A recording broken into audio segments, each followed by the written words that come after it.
In the quiet, enchanted village of Whisperwood, children were born without fear of judgment. They danced barefoot in the moonlight, sang loudly without embarrassment, and their hearts beat freely without shame. But then, something strange began to happen. Little by little, voices started whispering, voices that weren't their own. You're too loud. You're not smart enough. No one wants to hear that. Who do you think you are?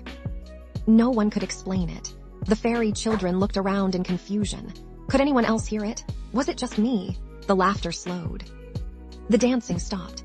Confidence turned into quiet compliance. The village elders, with their wrinkled wings and kind eyes, offered advice. Monitor your self-talk, they said. Think more positively. Be more mindful. But Queen Andra, the wise fairy queen who had once walked through fire and flown through storms of her own, wasn't satisfied with surface advice. She knew what the elders couldn't say.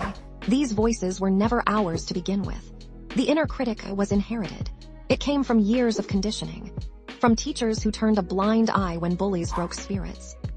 From coaches who praised only the strongest and fastest. From parents who, broken by their own pain, said, "Children should be seen and not heard. Stop crying, or I'll give you something to cry about.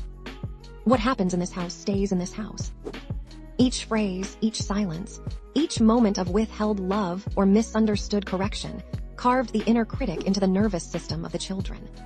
The critic wasn't born, it was installed.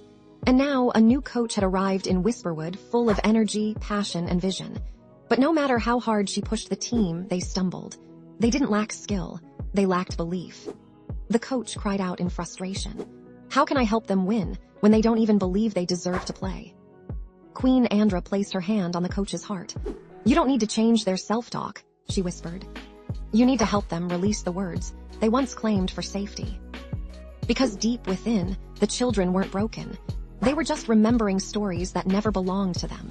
And so, Queen Andra gathered the village. She wrapped the children in wings of warmth and said, You are not too loud, your voice is a gift. You are not too much, you are exactly right. You do not need to hide to be loved. And the story you were told is not the story you have to live. The children wept, the coach listened, the critic softened. In that moment, Whisperwood began to heal. Because they finally understood, the inner critic isn't you. It's just a memory, and memories can be rewritten with love, safety, and truth. Want to rewrite your story? If this story feels like your story, if you still hear those old voices echoing in your mind, just know this. You were always whole. You were conditioned. And just like the children of Whisperwood, you can release the critic and reclaim your magic. Need support? Reach out to Andra and Annette.